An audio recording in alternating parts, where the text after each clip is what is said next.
Hi, my name is Don Brown. So I'm going to debate the refuting points.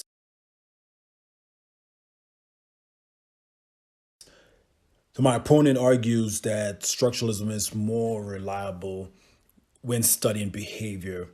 All right. However, from my understanding, functionalism by far is more reliable.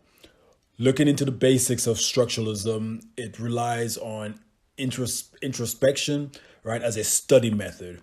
Introspection focuses on the analysis and thought and feelings of intrepid behavior. Therefore, a specific action represents the internal state of a person that executes that action. Right. This can be demonstrated through some of the experiments conducted by Wood and Tishner. In other, in one of the Tishner's experiments, I believe he experiments that permanents were introduced to provide a detailed description of an object. Right, the detail they provided were to create an elaborate picture of the mind's perspective, assuming that the object was a jug, right? So the description that each person provides of the jug was used to paint a picture of how his or her mind perceives that jug. Right. Firstly, the experiment demonstrated that structuralism experiment approach is shallow. Right. It cannot be captured the entire aspect of perception. Right. In fact, when the Gasol psychologists refuted structuralism, right, they argued that using information that can be broken down to come up with the mind perspective is a weak approach, right, in the sense that it allows the loss of critical psychologist details, right? Besides, introspection is unreliable, right? It also has a sense by variation from person to person. As individuals engage in self analysis, they're unlikely to provide accurate and objective results. Right. It's also subjective and relies on the individual's mind when providing generalized conclusions. Right. For functionalists study behavior goes beyond elements of consciousness and introduces questions of purpose. Right. Behavior is viewed as a purposeful. Right. It is important to understand the relationship, right, with mental processes and their functions.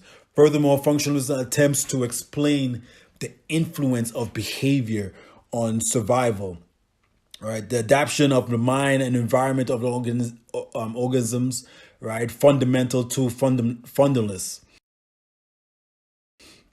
In terms objectively, right, it would choose functionalism over structuralism. Firstly, the goal of structuralism is well defined.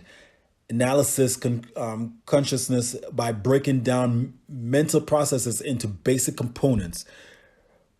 But the method of drawing conclusion is questionable. This method is objective and is not met in a systematic and accurate way.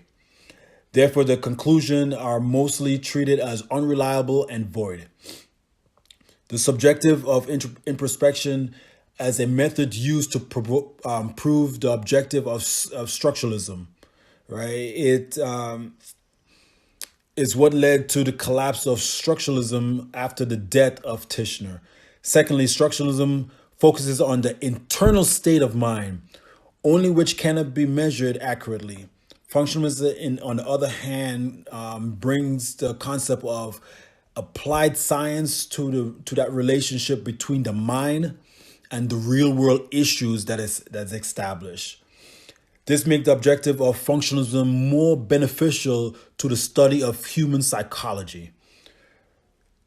The shift of structure to function is what enables psychologists to explore areas of animal and child psychology. It also structuralism deals with the structure of the mind and not the functional aspect. The subject matter of structuralism was conscious experience as determined through self-observation, right? Therefore, it does not answer the why question. The question, I believe, is answered through functionalism.